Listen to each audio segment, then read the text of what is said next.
2 মাসের মধ্যে সে যাওয়ার সব ব্যবস্থা করে ফেলল। আমি তখন 4 মাসের অন্তঃসত্ত্বা। শরীরে দুর্বলতা, মনে ভয়, তবুও মুখে কিছু বলিনি।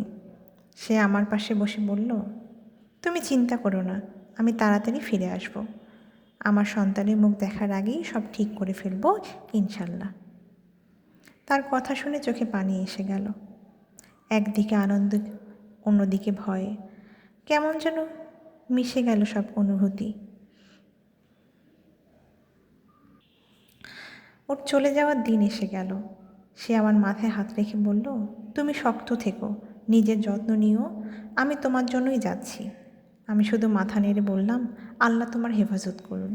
সে চলে গেল ভিনদেশে, আর আমি বুকের ভেতর সাহস আর অপেক্ষা নিয়ে রইলাম।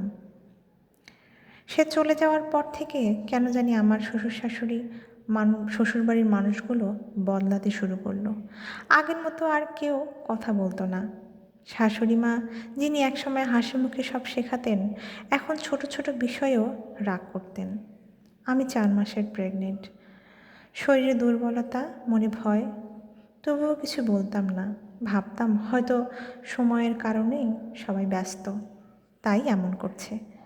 কিন্তু ধীরে ধীরে বুঝতে পারলাম তাদের ব্যবহার সত্যি পাল্টে যাচ্ছে। কথায় কথায় তিরস্কার, আমার খাওয়া দাওয়া নিয়েও অনেক কটু কথা বলতো। আমি চুপ থাকতাম, কারণ আমার ভিতরে একটা প্রাণ বেড়ে উঠছে। আমি কষ্ট পেতে চাইনি। আমার সন্তানের জন্য মন শক্ত রাখার চেষ্টা করতাম। আমি স্বামীকে জানাতে চাইনি সে ভিন দেশে বসে চিন্তা করবে।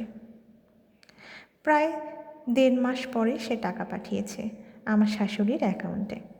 আমাকে বলেছে আমার হাত খরচ, আমার নতুন কিছু কাপড় এবং প্রয়োজনীয় সব কিছু যেন শাশুড়ি মায়ের কাছে টাকা নিয়ে সেসব কিনে নিই।